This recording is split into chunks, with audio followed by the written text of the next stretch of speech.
Así es, en tan solo unos instantes más se va a dar inicio a la lectura de sentencia contra Martín Vizcarra, después de 5 años de que se empezó esta investigación y 1 año de juicio aproximadamente. Ya se encuentra conmigo en nuestros estudios el abogado César Combina, excongresista, además precandidato todavía, ¿no? Por Avanza País. Precandidato de Avanza País. Todavía. Bueno. Vamos a hablar sobre el tema Martín Vizcarra esta mañana, que es lo que a todos nos tiene expectantes, ¿no? César, yo conversaba contigo en el entretiempo y te decía, es fundamental o ha sido fundamental para el fiscal Germán Juárez Atoche los argumentos de los directivos de las empresas que además se sometieron a un proceso de colaboración eficaz y que han dicho ante las autoridades que sí le dieron plata a Martín Vizcarra en lo que se configura una coima para que ellos sean los receptores de las obras, como efectivamente así sucedió. Y me quiero remontar sobre todo a lo que han dicho los representantes de una de las empresas de ICSA, ¿no? Quienes aseguraron que le dieron 1 millón de soles a Martín Vizcarra, 1.300.000 para ser exacta, a cambio de que le entregue el hospital de Moquegua. Y en ese contexto, el testimonio de Elar Tejeda, que es uno de los directivos, ha sido fundamental. Él incluso habla de que este 1.300.000 se dio en 2 partes. Sí, hay que explicarle a todos los que nos están sintonizando el día de hoy que para configurar un delito como la coima, que a nivel legal se llama cohecho, hay 2 partes, la parte corruptora y la parte corrompida. Entonces estamos hablando de cohecho pasivo y cohecho activo. En este caso, los directivos de la empresa han confirmado que ellos han cometido un delito. Y como han confirmado ese delito, ellos también se han sometido a la justicia. No cualquier persona reconoce que ha cometido un delito. Por tanto, la carga probatoria de estos colaboradores eficaces es muy poderosa para el fiscal Juárez Atoche, que claramente tiene un caso bastante bien armado. Y por otro lado, tenemos también todas las pruebas fácticas, ¿no? Tenemos la geolocalización, tenemos el tema de la facturación que está fuera del 1.300.000 que tú has señalado. Esto ha sido declarado por los mismos directivos, en donde se puede corroborar los retiros y donde también hay un ingreso, me parece, a las oficinas donde se habría dado este dinero, con cámara de ingreso, cámara de salida. Y estas situaciones lo que hacen es poner en aprietos a Martín Vizcarra, quien desde mi punto de vista el día de hoy no podría librarse de la prisión. Elar Tejeda ha dicho además, en el caso de la empresa ICSA y la obra Lomas de Hilo, Hospital de Moquegua, que el intermediario era el exministro, amigo de Martín Vizcarra también, José Manuel Hernández. Y José Manuel Hernández también ha prestado su declaración en el juicio y ha corroborado lo que dice este funcionario, en el sentido de que él era el encargado de no observar que finalmente se le adjudique la obra a esta empresa, como finalmente sucedió. Entonces, César, todo va cerrando, ¿no? Todo va cuadrando, y es por eso quizá que el fiscal tiene tanta solidez al momento de presentar los argumentos frente a la sala.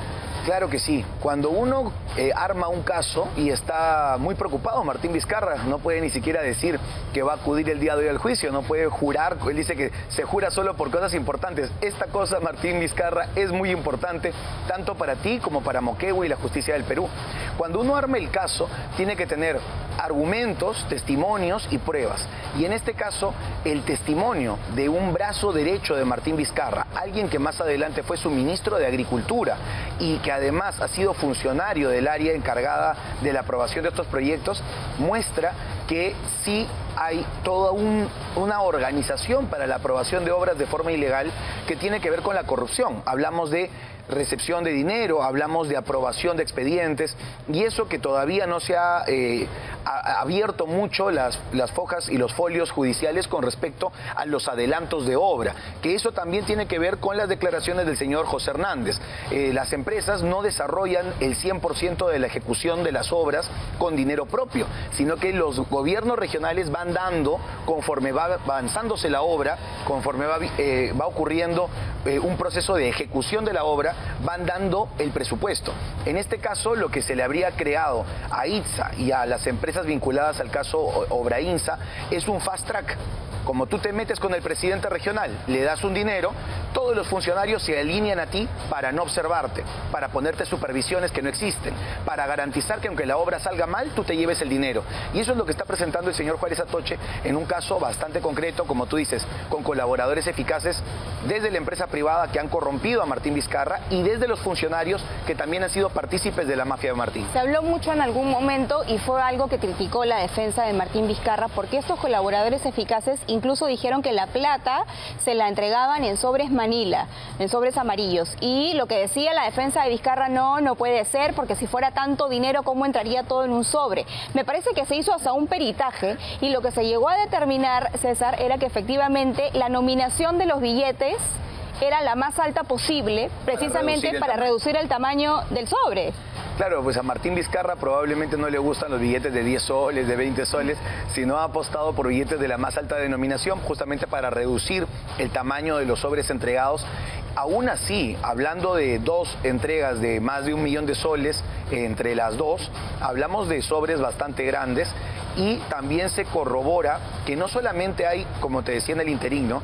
Hay hechos, declaraciones, pruebas entregadas por la Fiscalía, sino también casos concretos que para mí son la piedra fundamental de la acusación del señor Juárez Atoche. Hablamos, por ejemplo, del alquiler de una avioneta del puerto de Hilo al vecino país de Bolivia para una delegación del gobierno regional. Esta facturación, que fue bancarizada y que terminó ejecutándose en una factura con RUC, sale a nombre de la empresa ganadora del Hospital de Moquegua.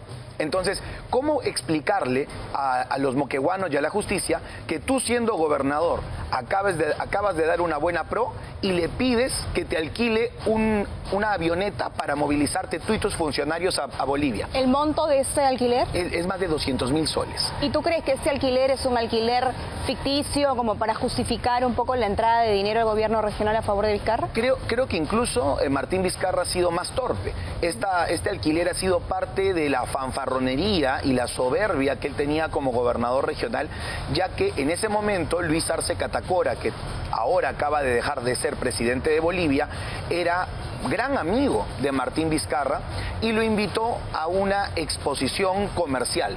Obviamente él no quería ir en bus, él no quería ir en camioneta y le pidió a sus amigos de Obraíncia que le alquilen una avioneta. La empresa que alquila las avionetas ha colaborado, la SUNAT ha colaborado, Obrainsa ha colaborado y se ha triangulado que todo este dinero habría salido justamente de una caja chica que se tendría para los favores políticos y económicos a Martín Vizcarra. Por donde se le ve a Martín Vizcarra está acorralado y, ojo, vale la pena señalar, como ha hecho muy bien Carlos Paredes en Contracorriente, que esta es la punta del iceberg. Este es el primer caso que va a ser sentenciado Martín Vizcarra y lo que se viene aún es peor. La pandemia, los hospitales, el aeropuerto de Chinchero. Estamos hablando que el señor probablemente inicie su caída y que esta caída todavía termine dentro de 10 años, ¿no? Hemos hablado de Elar Tejeda, permíteme también recoger el testimonio de Manuel Tejeda, que es gerente general de Obrainsa, y él ha relatado ante las autoridades lo siguiente, y lo estoy leyendo textual: tuvimos que acceder a un pedido que nos hizo el señor Vizcarra. Sí se hicieron los pagos, se tuvieron que pagar, dice. Fueron en realidad 3 pagos. Hubo un pedido que hizo antes de la suscripción del contrato de los gastos de una avioneta, que es lo que estamos hablando esta mañana, luego un pago de 400.000 soles y finalmente un pago de 600.000 soles. Si bien los 3 pagos están corroborados, el gasto de la avioneta es facturado. Por tanto, aquí se ha pagado SUNAT, ha pasado por la bancarización, ha habido una aprobación del gobierno regional y también de la empresa. Y claramente, yo creo que cualquier político, si uno se enteraría que le están poniendo una empresa que justamente gana buena pro, quizás su carro o gasolina o un pasaje de avión, claramente la Fiscalía y la Contraloría tendrían todo el derecho a investigar. Esta ha sido quizás la punta del iceberg o el inicio del hilo conductor que luego ha llevado a confirmar a través de las colaboraciones eficaces la entrega de todo el resto del dinero. Ahora, la manera como se entregó esta plata fue también a través, me parece, del chofer del exministro Hernández, ¿verdad? Así es. Aquí jugaban en pared. Si bien el señor Martín Vizcarra era el que hacía los pedidos, si bien el señor Martín Vizcarra era el que exigía el dinero, y al parecer en el segundo pago el propio gerente de Obrainsa aclaró de que hubo una exigencia expresa, diciendo de que se tenía que pagar muy rápido. Aquí se jugó con el señor Hernández y con su chofer, que claramente son no corruptores, no corrompidos, sino parte de una estrategia de triangulación del dinero, para que no exista nunca una foto donde él haya recibido el dinero. Pero ¿por qué una persona que es el chofer de un funcionario tendría que recibir 400.000 o 500.000 soles? No tiene ninguna lógica. También vale la pena rescatar que cuando se han hecho la investigación en algunos allanamientos posteriores, se ha encontrado parte del dinero. Acuérdense que se encontró parte del dinero justamente donde los gerentes de Obra Insa dijeron, en esta casa va a estar el dinero. El señor Hernán Fernández también dijo, ahí va a estar el dinero, y durante el gobierno, me parece el inicio del gobierno de Pedro Castillo, se hizo un allanamiento y se encontró también el dinero en físico, es decir, no hay personas que guarden 500.000 soles o 300.000 soles debajo del colchón, ¿no? Y además a mí me llama poderosamente la atención que todos estos funcionarios hayan decidido declarar en la manera como lo han hecho. O sea, creo que es un caso bastante particular, César, no sé cuál será tu opinión, de que estos exfuncionarios hayan dicho ante la autoridad, sí, le hemos dado la plata, sí, fueron tantos billetes, sí, se lo dimos en los sobres, sí, utilizamos al chofer. O sea, todos coinciden, todos van hacia el mismo punto. Claro, todos coinciden y nuevamente vale la pena recordar de que estos señores no se van a librar de la justicia.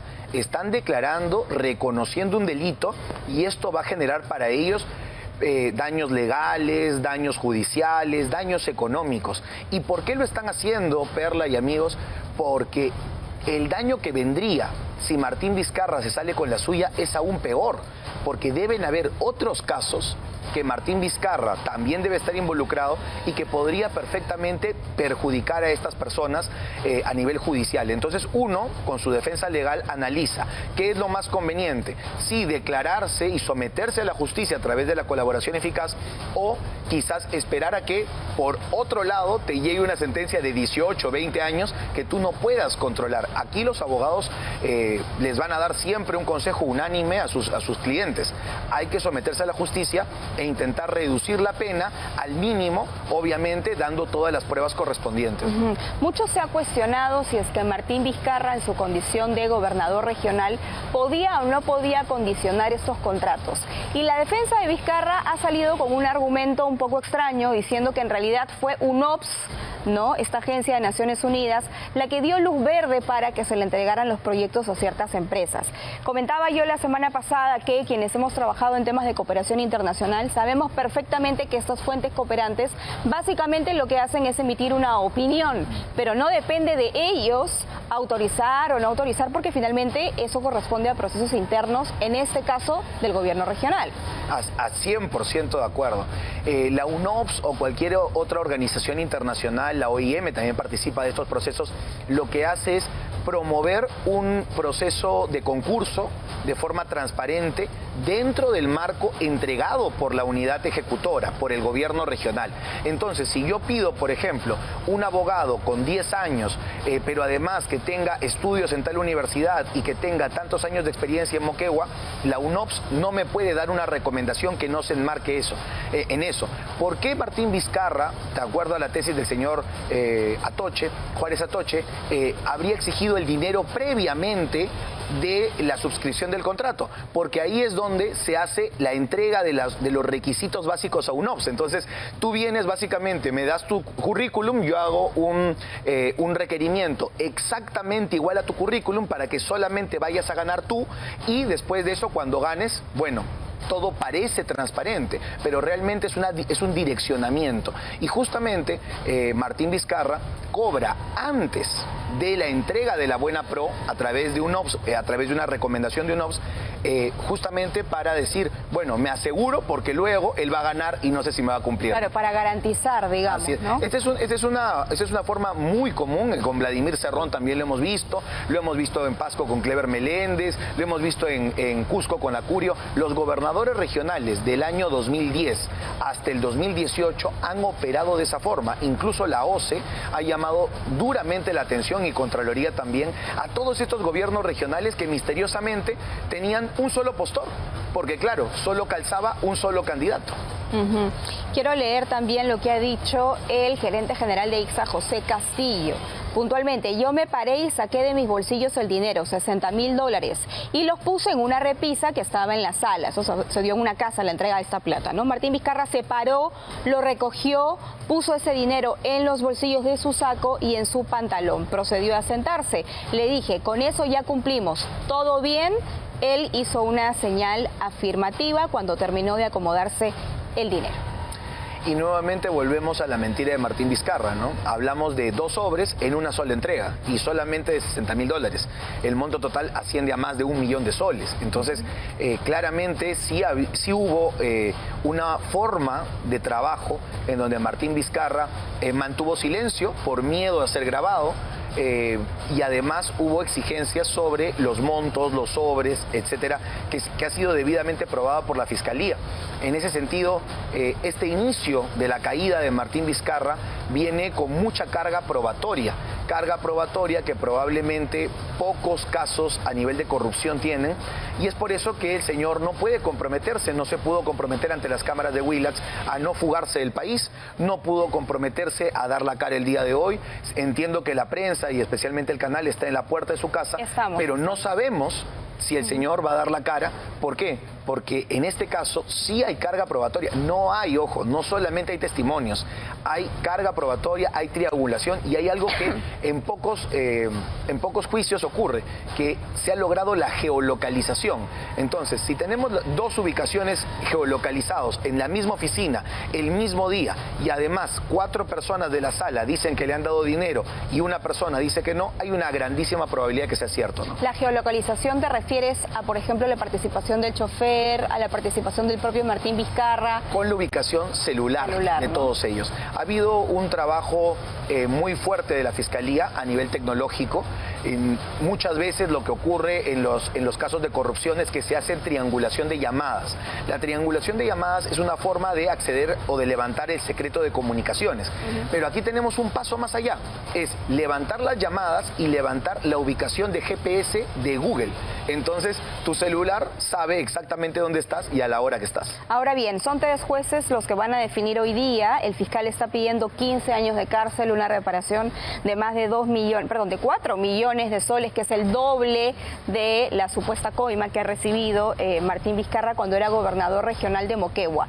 Si dictan sentencia condenatoria contra Martín Vizcarra, ¿es posible que se ejecute inmediatamente esa sentencia? Es decir, que Martín Vizcarra salga hoy de la sala y se vaya a Barbadillo, ¿o puede ser que esta ejecución de sentencia sea suspendida?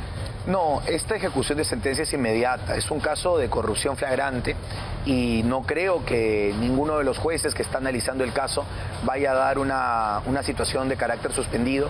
Dentro de los derechos constitucionales del señor Martín Vizcarra está obviamente apelar a las instancias correspondientes.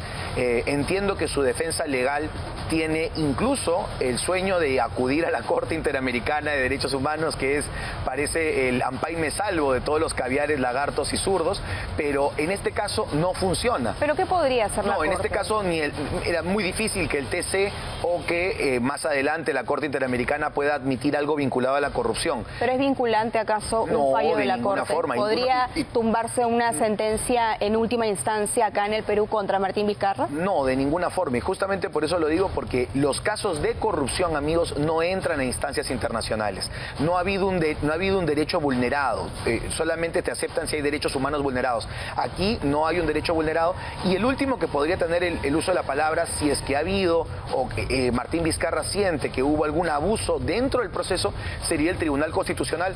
Tribunal Constitucional, además, que está, como siempre, marcado por la defensa de la Constitución y las normas, así como los fallos judiciales. Bien, César, muchas gracias por estar esta mañana con nosotros. César Combina, abogado y también precandidato por Avanza País. Vamos a continuar, por supuesto, nosotros con esta cobertura especial.